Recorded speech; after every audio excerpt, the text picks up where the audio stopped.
जिसके जीवन में ये 6 प्रकार का त्याग होता है वो निश्चित परम कल्याण को प्राप्त हो जाता है। इनमें सबसे बड़ा त्याग काम भ्रमात्मक सुख का त्याग। प्रथम त्याग यह है कि आपके पास ऐश्वर्य वैभव आएगा जब आप शुद्ध धर्म से चलोगे, परमार्थ से चलोगे, तो सिद्धियां आने के पहले ये लौकिक सिद्धि आती है, नाना प्रकार की भोग सामग्रियां, वैभव, पर हर्षित ना होना ये पहला त्याग है। वैभव, ऐश्वर्य, सुख सामग्रियां आएंगी तो जैसे सूर्य अपनी किरणों से जल को संग्रह करके और फिर वहीं बरसा देता है, सूर्य का कार्य जल को अपनी किरणों से संग्रह करता है और फिर वहीं बरसा देता है, ऐसे ही भगवत दासों का स्वभाव था। संग्रह हुआ फिर उन्हीं में बांट दिया। संत सेवा, जगत सेवा, मंगल। स्वयं भोक्ता भाव लेकर मद कर बैठना, मैं इतने संपत्ति का स्वामी हूं, और हर्षित होना, अगर ये है तो आपका कदम रुक गया परमार्थ पे। पहला त्याग, जब उपासक, जब कोई धर्मात्मा पुरुष धर्म मार्ग में अग्रसर होता है तो ऐश्वर्य वैभव समस्त सुख सामग्रियां उसके समीप आती हैं, उसे हर्षित नहीं होना, ये प्रथम त्याग है। फिर करे क्या? तो बोले यज्ञ है, जिस समय लिखा गया उस समय कुएं, सरोवर, बगीचा, औषधालय, जिनसे जगत मंगल होता है उसमें ऐश्वर्य को लगा दे। जगत कार्यों में जो मंगल में, पर उससे तनिक भी स्वार्थ की पूर्ति की लालसा ना हो, ऐसा जैसे नेकी कर दरिया में डाल। अपने प्राप्त ऐश्वर्य भोग सामग्रियों को जिनके पास वो सामग्रियां नहीं है उनके सुख के लिए लगा देना। जैसे संत सेवा है, गौ सेवा है, कुएं, सरोवर, औषधालय, फ्री औषधि, ऐसे बनवाना, ये दूसरा त्याग है। तीसरा, जो सबसे बड़ा त्याग पहले बताया गया कि ये तीसरा त्याग बहुत कठिन है और ये होना ही चाहिए यदि भगवत प्राप्ति करना है। क्या? काम सुख का त्याग। ये बहुत छाया हुआ है, इसका प्रभाव बहुत जोर का है, ये लोक लोकांतर में भी सब छाया हुआ है। मुख्य बैरी यही है, भगवान ने भी गीता जी में कहा है, ये ज्ञानियों का वैरी है, अज्ञानियों की तो बात ही जाने दो, ये बहुत बड़ा शत्रु है, कभी ना अघाने वाला ये शत्रु है, इसलिए काम विजयी बनो। राग रहित तो हो करके, जैसे गृहस्थी में भी है तो विषयासक्त होकर के नहीं शास्त्र आज्ञा करते, राग रहित होकर संतानोत्पत्ति आदि के लिए संयम का बर्ताव करते हुए ये काम सुख का त्याग तीसरा, ये बहुत बड़ा त्याग है और ये भगवत प्राप्ति के नजदीक तक अपना प्रभाव दिखाता है। ये ऐसा नहीं कि डर के भाग जाए, बहुत बड़ा योद्धा है और ये भगवत शक्ति से संपन्न है। भगवान श्री कृष्णचंद्र जी द्वारिकाधीश, तो उनके पुत्र प्रद्युम्न जी कामावतार, मतलब बहुत नजदीक है। विशुद्ध तन्मयता से, भगवत आराधना से, भगवत चिंतन से ही इस पर विजय प्राप्त की जा सकती है। दूसरा, ये आज से कसम खाते हैं कुछ नहीं, जहां उसका प्रवाह आएगा तो बाद में फिर पश्चाताप करोगे पर हो जाएगा। ये तीसरा त्याग कहा गया। महर्षि लोग ये कह रहे हैं कि इस तीसरे त्याग से ही मोक्ष पदवी की प्राप्ति होती है, अर्थात काम सुख का त्याग करने से जीवन मुक्त अवस्था प्राप्त करने में बड़ी सहजता हो जाती है। जो पदार्थों का या शरीरों का भोग सुख स्वेच्छापूर्वक स्वीकार करके भोग रहे हैं, वो ये बात ही नहीं समझ सकते हैं कि काम सुख का त्याग करने से परमानंद की प्राप्ति होती है। उनका हृदय इतना कमजोर हो जाता है कि इसी को परमानंद मानने लगते हैं। जो भगवत प्रेमी संतों का संग नहीं किए हैं, शास्त्रों का स्वाध्याय नहीं हुआ है, थोड़ा संयम का अभ्यास नहीं किया है, उसको ये इतनी बड़ी दुर्गम घाटी लगेगी कि हम नहीं छोड़ पाएंगे, हम नहीं रह पाएंगे, ऐसा लगने लगता है। पर आप छोड़ सकते हैं, क्योंकि वास्तविक आपको नहीं चाहिए सुख। ये जनेंद्रिय और मन मिलकर के इतना बड़ा जाल रच दे कि आप मन में तन्मय हो गए और मन और जनेंद्रिय मिलकर आपको इतना कमजोर कर दिए, आप समझते हैं मैं इसके बिना रह ही नहीं सकता, मैं जी नहीं सकता। ऐसा नहीं होता। ये अज्ञान के कारण हुआ। हमने मन में तन्मयता कर ली और मन जनेंद्रिय के साथ काम भोग में। चौथी, कोई भी अप्रिय घटना घट जाए, हृदय में व्यथा नहीं होनी चाहिए। ये चौथा त्याग। ये जो 6 त्याग बता रहे हैं, ये अत्यंत आवश्यक हैं भगवत प्राप्ति के लिए। भगवत प्राप्ति के लिए अत्यंत आवश्यक ये 6 त्याग जीवन में होने चाहिए। चौथा, कोई भी अप्रिय घटना घट जाए, व्यथा नहीं होनी चाहिए। आपका हृदय व्याकुल नहीं होना चाहिए। कब नहीं होगा? जब नाम चल रहा है, भरोसा दृढ़ है प्रभु का। अगर ये 2 बात नहीं है तो चाहे कोई भी हो, व्यथा को प्राप्त हो ही जाएगा अप्रिय घटना घटने पर नाम चल रहा है। ये बलराम ब्रजवासी अपने हैं, ये बता रहे थे कि एक उनके बगल में ब्रजवासी जन, इसीलिए एक से एक महान भजनानंदी है, बाहरी व्यवहार नहीं देखना चाहिए। वो रोज प्रातः 4 बजे से 8 बजे तक मंत्र जप करते थे, गुरु प्रदत्त। अपने भजन करने के बाद ही उठते थे, किसी भी परिस्थिति में भजन नहीं छोड़ते थे। वो बैठना ही है उतने समय तक। किसी कार्य से मथुरा पुत्र गया होगा उनका, दुर्घटनाग्रसित होकर मृत्यु को प्राप्त हो गया और वो भजन अभी उनका पूरा नहीं हुआ था। गए तो वहाँ कहा कि आपका पुत्र तो पधार गया। बोले हाँ।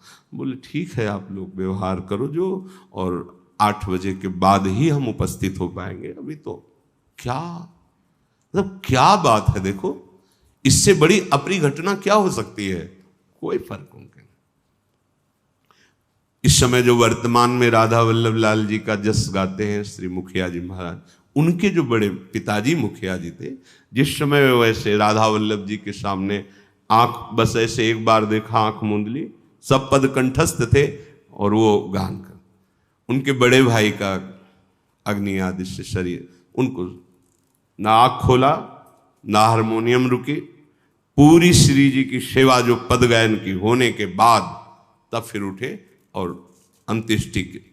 बड़ी से बड़ी अप्रिय घटना, श्रीवास जी के घर में महाप्रभु नृत्य कर रहे, उनका पुत्र कीर्तन में, महाप्रभु ने रोका, उनकी तरफ से नहीं। बड़ी से बड़ी अप्रिय घटना भी आपके हृदय में व्यथा ना पहुंचा पावे, ये केवल सामर्थ्य भगवद आश्रय भजन में, ये दूसरी बुद्धि काम नहीं करेगी। ये चौथा त्याग है। अपने अभीष्ट, अपने को जो भी प्रिय लगता है, जो भी प्रिय लगता है लौकिक, कभी किसी से कहे ना, ये 5वां त्याग है। अगर अंदर है भी कोई खान पान व्यवहार या वस्तु, कपड़ा लत्ता, कोई भी चाहत, आपको प्रकट नहीं करना है। प्रभु जैसा विधान, जथा लाभ संतोष सदा काहू सो कछु ना चाहोगो, ना चाहोगो, ये 5वां त्याग। अपनी अभीष्ट प्रिय वस्तु किसी से भी याचना ना करना, चाहे गृहस्थ में हो चाहे विरक्त में हो। तभी परम अभीष्ट वस्तु की चाह पैदा हो जाएगी भगवत प्राप्ति की। अगर सुयोग्य याचक आ जाए और आपके पास वो वस्तु है तो उसे तत्काल प्रदान कर दीजिए। पात्र प्राप्त हो, सत्पात्र प्राप्त होने पर वस्तु जो है उसका वो याचना कर रहा है तो उसको तत्काल दे देत लेत मन शंकन धरई। ये नहीं कि मेरी अब फिर आगे व्यवस्था कैसे चलेगी, नहीं। अगर आप परमार्थ के पथिक है, अध्यात्म मार्ग के पथिक है और सतपात्र जैसे कोई अत्यंत बीमार आदमी है और आपको पता है कि आपके पास इतनी कम अर्थ राशि है कि अगर इसको दे देंगे तो हमारी दिनचर्या में फर्क पड़ जाएगा, अब आपको नहीं सोचना उसकी पहले पीड़ा मिटाने के लिए हो, तो आप देख लेना आपको पीड़ा जो व्यवहारिक दिनचर्या करने की जो अंदर हुई थी कि अर्थ चला जाएगा, तो आप देख लेना कैसे व्यवस्था होती है। प्रभु पर विश्वास रखिए। पर ये यहां आदेश कर रहे हैं कि सुयोग्य याचक आ जाने पर वो वस्तु उपस्थित है तो उसको तत्काल सत्पात्र के मिलने पर जो दिया जाता है वो भगवत स्वरूप होता है। अगर सत्पात्र नहीं है और फिर आप, तो हो सकता है आपकी भी गति में बाधा पड़ जाए। इन 6 प्रकार के त्याग से निश्चित परमार्थ का पथिक भगवत प्राप्ति के योग्य हो जाता है। पहला, ऐश्वर्य वैभव प्राप्त होने पर, सांसारिक सुख प्राप्त होने पर आपके हृदय में हर्ष अभिमान न होना। दूसरा, जो प्राप्त वैभव है निष्काम भाव से जगत सुख के लिए, संत सेवा, गौ सेवा, सरोवर बनाना, औषधालय, जिससे जगत मंगल हो उसमें लगाना, ये दूसरा त्याग। काम सुख का त्याग करना तीसरा। चौथा, कोई अप्रिय घटना हो हृदय को व्यथित ना होने देना, अपने अभीष्ट की चाह किसी के सामने प्रस्तुत ना करना, ये पांचवा। छठा, सुयोग्य याचक के आ जाने पर उसे, देखो महापुरुषों ने, दधीच जी ने तो अपनी हड्डियां भी दे दी। अगर सत्पात्र प्राप्त हो जाता है, हम कोई वस्तु दे देते हैं, हमें चिंता नहीं करनी। वो देख रहा है, निर्णायक प्रभु देख रहा है, जगत मंगल करने वाला प्रभु देख रहा है, विश्वास करो। ये 6 प्रकार का त्याग परमार्थ के पथिक में अत्यंत आवश्यक है, तभी वो भगवत प्राप्ति की योग्यता प्राप्त करता है। 5 इंद्रियां और ये मन, इनका सहज स्वभाव होता है विषयों का चिंतन करना, विषय भोगों में जाना। छोड़ के देखो ऐसे, ये सहज वहीं जाएंगे। भगवान भी कह रहे मना खष्टानि इंद्रियाणि प्रकृति स्थानि कर्षति। ये भोग बुद्धि दृढ़ करते हैं। मन 5 ज्ञान इंद्रियों के साथ भोगों का चिंतन, भोग क्रिया, ये भोग बुद्धि दृढ़ करती है। भविष्य में भोग और प्राप्त हो ऐसी आशा हो जाती है, वर्तमान में इनको खूब भोगूं ऐसा चिंतन बना रहता है। यही परमार्थ के पथिक के लिए मृत्यु है।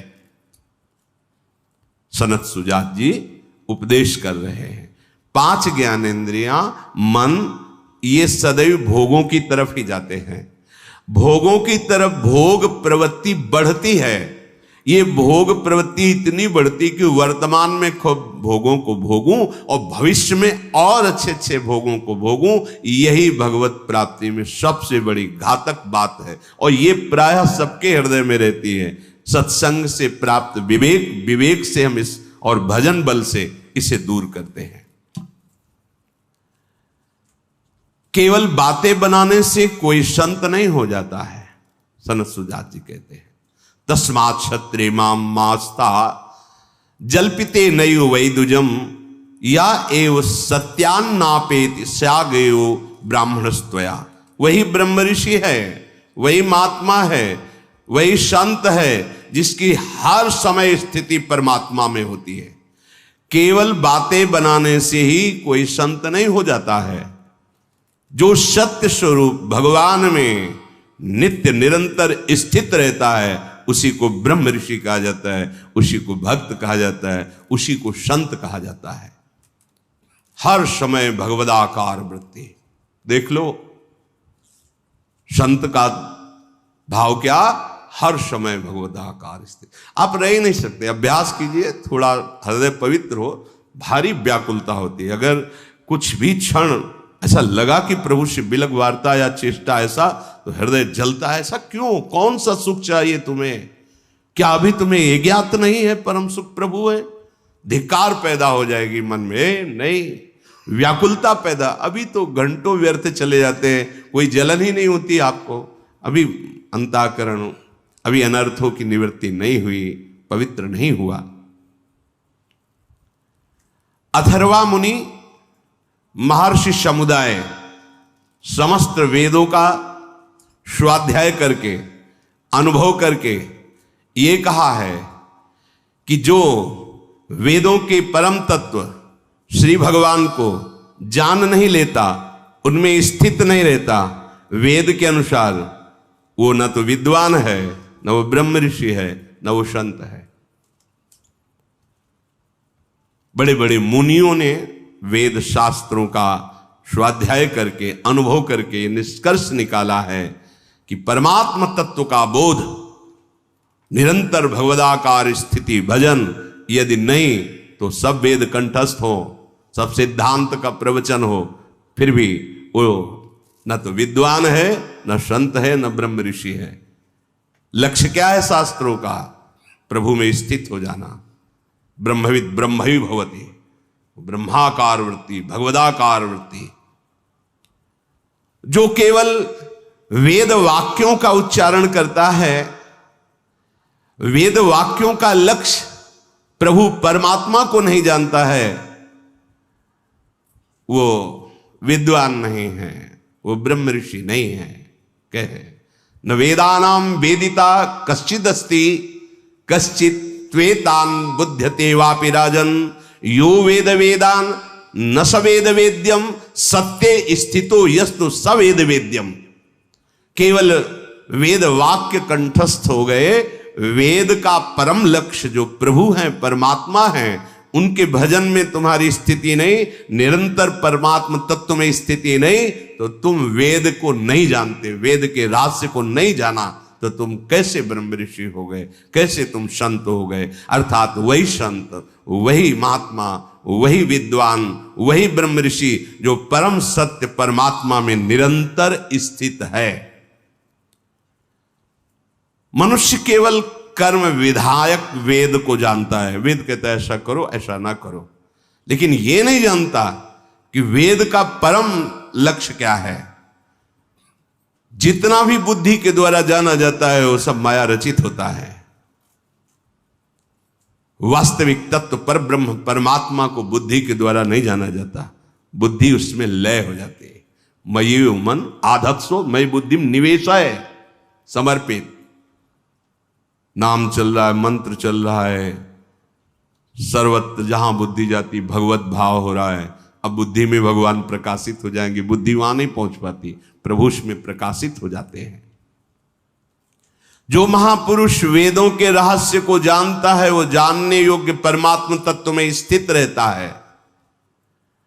परंतु जो परमात्म तत्व को नहीं जानता है, वो वेदों को नहीं जानता है। समस्त शास्त्र वेद पुराण आपको बिल्कुल पता नहीं, लेकिन रात दिन नाम जप करते हुए प्रभु का आश्रय, प्रभु का चिंतन, सारे वेदों का फल आपको प्राप्त हो गया। भाव समझिए, और आप बहुत सब कुछ है, लेकिन चिंतन प्रभु का नहीं है, नाम जप प्रभु का नहीं है, तो आपने वो वस्तु प्राप्त नहीं की। वेदों का कथन इतना गुप्त है कि कोई कितना भी बड़ा विद्वान हो, केवल शब्द ज्ञान बता सकता है। वेद का आंतरिक रहस्य परमात्म तत्व नहीं, उस परमात्म तत्व को सद्गुरु कृपा, प्रभु की कृपा से अंतःकरण में जो साधन दिया जाता है उससे होती है। बहुत शुद्ध बात है। सद्गुरु कृपा से जो आपको मंत्र मिला, उपासना मिली, प्रभु की कृपा से सद्गुरु मिले, सद्गुरु कृपा से उपासना मिली, उपासना से वासना भस्म होगी, तब वेदों का जो लक्ष्य है वो अपने आप आपके हृदय में प्रकाशित हो जाएगा। मैं उसी को संत समझता हूं जो परमात्म तत्व में स्थित है, प्रभु के सिवा जिसका कहीं भी कोई अस्तित्व नहीं। यही संत का स्वरूप। वाणी बोले तो भगवत चर्चा, दृष्टि तो भगवत स्वरूप, अंतर में चिंतन, बुद्धि निश्चय में, परमात्म निश्चय में, मन परमात्मा के मनन में, चित्त चिंतन में, अहम परमात्म स्वरूप में लीन, ये संत स्वरूप। मतलब भगवान और भगवान के जो संत जन अंतर नहीं, क्योंकि बाहर से शरीर केवल है, अंतर से पूर्ण तन्मय प्रभु में है। श्री सनत सुजात जी, मैं तो उसी को संत समझता हूं जो परमात्म तत्व को जानने वाला है, परमात्म तत्व में स्थित है, परमात्म चिंतन के सिवा जो और नहीं। केवल वेदों की व्याख्या कर देना, अर्थ बता देना, उससे संदेह नहीं मिटता। संदेह अनुभव से मिटता है, अनुभव भजन से होता है। भगवत प्राप्ति की खोज के लिए कभी पूर्व या दक्षिण, पश्चिम या उत्तर की ओर भागने की जरूरत नहीं है। इस दिशा को, इस तीर्थ को, इस भागने की जरूरत नहीं। सनत सुजात, नास्य पर्येषणम गच्छेत प्राचीनम नोत दक्षिणम नार्वाचीनम कुतस्तेरियंग नादिशम तू कथंचन। हे राजन, परमात्मा की, भगवान की खोज करने के लिए भागने की जरूरत नहीं कि पूर्व दिशा में, दक्षिण दिशा में, पश्चिम दिशा में, उत्तर दिशा में जाने की आवश्यकता नहीं है। फिर आग्नेय आदि कोणों में जाने की तो बात ही क्या। कहां जाने की आवश्यकता है? बोले हृदय में अनुसंधान करो। या बहुत बड़े महापुरुष हैं, नाम चल रहा है, चिंतन काटते जाओ। नानात्व का जो चिंतन हो रहा है उसको बाध करते रहो। अन्वय व्यतिरेक, दो पद्धतियां हैं। व्यतिरेक नहीं, नहीं, नहीं, या है, ये भी तो परमात्मा है, ये भी परमात्मा है, सब परमात्मा भाव, तो उसका नानात्व मिटता चला जाए। दो ही पद्धतियां, अन्वय व व्यतिरेक, या ब्रह्म सत्यम जगन मिथ्या, नहीं नहीं नहीं नहीं, और या फिर सब में उसी का रूप समाओ। सब जो भी वस्तु, व्यक्ति, स्थान मेरे प्रभु ही बने हुए हैं। ये बड़ा गूढ़ विषय है। इसलिए विदुर जी ने कहा था कि मैं जानता तो हूं पर उपदेश नहीं, उपदेश कोई ब्रह्म ऋषि करेगा। तो हम चिंतन करते हैं, सनत सुजात वो आकर के उपदेश कर रहे हैं। बहुत सुंदर बात। भगवत प्राप्ति के लिए, परमात्मा प्राप्ति के लिए कहीं भागने की जरूरत नहीं है, यहां लौटने की जरूरत है। बाहर भागने की जरूरत नहीं, अंदर लौटने की जरूरत है। अर्थात अपने इंद्रियां जो बहिर्मुख हो गई उनको अंतर्मुख करने की जरूरत है। कहीं भी ढूंढ लो तुम्हें अनुभव में नहीं आएगा। जो तप पूर्वक भजन करता है वही प्रभु का साक्षात्कार करता है। आहा, अविचिन्वन निमम वेदे तपः पश्यन्ति ते प्रभु, पश्यन्ति, वो देख पाएगा। तप का शब्द क्या है? जो धर्म से चलने पर हृदय में कष्ट होता है, शारीरिक मानसिक कष्ट होता है। अब मन कह रहा है ये भोग चाहिए, वो मना कर रहा है, तो व्यथा पैदा कर रहा है, जलन पैदा कर रहा है, आग पैदा कर रहा है, उसको सह रहा है, राधा राधा राधा, ये तप हो रहा है। श्री हरिवंश प्रसिद्ध धर्म समुझे न अलप तप, समझो श्री हरिवंश कृपा सेवो धर्मिन जप। सेवक जी भी महाराज कह रहे हैं, छोटे तप वाला इस वृंदावन प्रेम रस को नहीं समझ सकता। कैसे, कौन सा तप? बोले निरंतर नाम जप करो, प्रेमी जनों का संग करो, और इस मार्ग में चलने पे जो आपको कठिनाइयां, जो आपको क्लेश मिल रहा है, वही तप है। किसी को नींद ना आती हो तो 2 बजे से तो आ ही जाती है, नहीं? 2 बजे से अगर 6, 7, 8 बजे तक सोया जाए तो जिसको रात में नींद ना आती तो यहां क्या दशा है? 1:30 बजे 2 बजे से सब, और जब लोग जगते हैं तब यहां आधी दिनचर्या पूरे दिन की तो हो जाती है। तब सोचो कष्टप्रद नहीं है। छोटे छोटे बच्चे, नवीन अवस्था के साधक, कौन किसको उठाता? सब अपने अपने आप उठ, ये तप है, यही तप है। आप जिस समय नींद सुख लेने में संसार लगा हुआ है, धन्य भाग, अहो भाग्य, लाडली जी की अपार कृपा, आप जग कर उस समय तैयार होकर के किस लिए आते? संत दर्शन, भगवत चर्चा, भगवत आराधना। ये नींद का त्याग, विश्राम का त्याग करके, ये तो परमहंसों की दिनचर्या होती, 2 बजे रात्रि के जग करके दिनचर्या। तो आप सोना भी चाहे तो नहीं सो सकते हैं, कितनी कृपा लाडली जी की है। ये जो अपनी दिनचर्या में कष्ट मिलता है, यही तप है, इसको सह जाना। बाह्य तपस्या का खास यहां कोई महत्व नहीं है। अपने धर्म पे चलने में जो भी बाधाएं आती उनको सह जाना तप कहते हैं। श्री सनत सुजात जी कहते हैं, भगवत प्राप्ति के अनुसंधान के लिए कहीं भागने की जरूरत नहीं कि भाई इस दिशा में जाओ तो भगवान मिल जाएंगे, इस दिशा में जाओ। आपको अंतर्मुख होने की जरूरत है। जो प्रभु की प्राप्ति होती है, प्रभु का साक्षात्कार होता है, वो दो बातें बताइए, एक तप और एक भजन।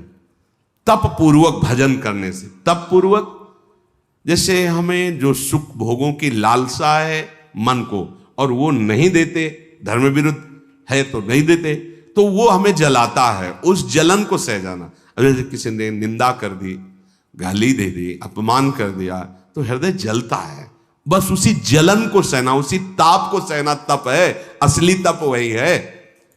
ऐसी आपकी तपमयी वृत्ति हो और भजन हो तो कहीं भागने की जरूरत नहीं है, यही भगवान का साक्षात। प्रथम भी अभी जो चर्चा हुई थी उसमें था कि वो हृदय में अपने प्रियालाल को देखता है, सत्य विषय यही है। वाग इंद्री को बहुत सावधान रखने की जरूरत है उपासक को, इतने बड़े महापुरुष कह रहे हैं। ये बहुत छूट दे देने पर भारी मलिनता पैदा कर देती है वाक इंद्री। कुछ बुरा तो नहीं कर रहे ना, वाक इंद्री को संभाल लो, वाक इंद्री को। इसी में दो इंद्रियां हैं, एक है रसेंद्री और एक वाक। अगर इतना संभल गए तो पूरा पूरा परमार्थ का स्वरूप आ जाएगा। इसी से सब बिगड़ता है। रसेंद्री बिगड़ गई तो जनेन्द्री बिगड़ गई, वाकेंद्री बिगड़ गई तो परमार्थ बिगड़ गया। वाणी से भारी अपराध हो जाते हैं। ये देखो बहुत करें, ये वाकेंद्री से बहुत बड़ा अपराध बन जाता है। आपको इसी से भ्रष्ट हुए थे स्वर्ग से महाराज ये आती समय, सर के बल स्वर्ग से फेंक दिए गए, केवल इतना अपराध। और इतने सुकृत थे कि देवराजेंद्र सलाह कर रहे थे कि इनके तो सुकृत कभी नष्ट होंगे ही नहीं, और कोई अपराध शारीरिक नहीं, वाक इंद्रिय से अपराध बनाओ। इसलिए बहुत होश में, बहुत होश में, इस वाक इंद्रिय से बहुत अपराध बन जाते हैं अच्छे अच्छे साधकों से। तुलना जहां आप करने लगोगे वहां गिर जाओगे, ध्यान रखना। तुलना शब्द को परिचय में प्राप्त करो अपने दिमाग में। किसी से किसी की तुलना, अपने से किसी की तुलना, ये बिल्कुल अपराध में उतार देगी। शांत, जैसे ठाकुर जी आपसे ठाकुर सेवा कराते हैं, जैसे आपसे भजन कराते हैं, वैसे आपका बन रहा है। अगर कोई पूछ भी रहा है तो ऐसे शब्द बोलो कि अब हमें तो जैसे गुरुदेव चला रहे हैं, प्रभु चला रहे हैं, वैसे हम, क्या अच्छा है क्या सही है तो गुरुदेव जाने। बस जो सालों भजन करने में आपकी भाव स्थिति से भजन एकत्रित होगा, वो एक क्षण में प्रेमी जनों से हो जाता है। एक क्षण में ऐसी तदात्म स्थिति, कैसे आप तुलना करो, कैसे जानोगे कौन कहां है। बहुत वाणी को संभाल करके ये बार बार सावधानी से, इसी से अपराध बनते हैं। क्यों? बिगड़ गया। वाक इंद्री बिगड़ गई, रसेंद्री बिगड़ गई तो सब इंद्रियां भ्रष्ट हो जाएंगी, ध्यान रखना। परमार्थ है, इसे प्रार्थना कर रहा हूं, इस बात को पकड़ लो। ताते मौन रहिबो उचित है। संसार को तुम जाने हो, विश्व को देखो कैसे कैसे महात्मा है। अरे जो लोक दृष्टि में ही नहीं आए निरंतर भजन में, उनको तुम जानते हो। लोक दृष्टि में आ गए 4 लोग खड़े तो तुम जानते हो महात्मा है। कोई ऐसे भी महात्मा है जिन लोक दृष्टि में ही नहीं और जगत मंगल कर रहे हैं, अपमान कर दिया ना आपने उनका। बहुत वाणी, बहुत संभाल के। जो परमात्मा की उपासना करने वाला उपासक है, वाणी की चेष्टा को समझे, समझ के बोलो, समझ के। ऐसे नहीं बस मनमानी नहीं, आपके ही गुरु, आपके ही इष्ट सब रूपों में विराजमान हैं। अगर एक कोई नाम रूप लेकर के आप सबका अपमान कर दोगे तो आपके हृदय से आपके आराध्य देव का भजन छूट जाएगा। तो मौन रह करके वाणी की चपलता को, वाणी के अपराध से बचने की चेष्टा कीजिए। उचित जहां ऐसा लगे भगवत शब्द उच्चारण किया, नहीं निरंतर मंत्र जप में बहुत सहयोग मिलता है। जैसे घंटा 2 घंटा आप मौन रहिए, फिर आप देखो तो मंत्र चलाने में सुविधा, बार बार बोल देने में नए साधक को विक्षेप होता है। तो यहां आदेश कह रहे हैं कि मुनि भाव से, मुनि भाव जो मननशील है, तो उसमें मौन माने पहले जबरदस्ती वाणी को रोको। आखिरी मौन का तो स्वरूप है परमात्म स्थिति, जहां संकल्प ही उदय नहीं होता, उसे मौन कहते हैं। जो मौन की सही व्याख्या है वो संकल्प रहे। पर अपने को चाहिए कि अभी ये विक्षेप देने वाली वाणी को पहले जबरदस्ती रोको। नाम गुण लीला गायन, भगवत संबंधी वार्ता, नहीं तो जबरदस्ती इसकी चपलता को रोको। जो मन आवे सो बुलवारे, ऐसा नहीं, सावधान होकर नाम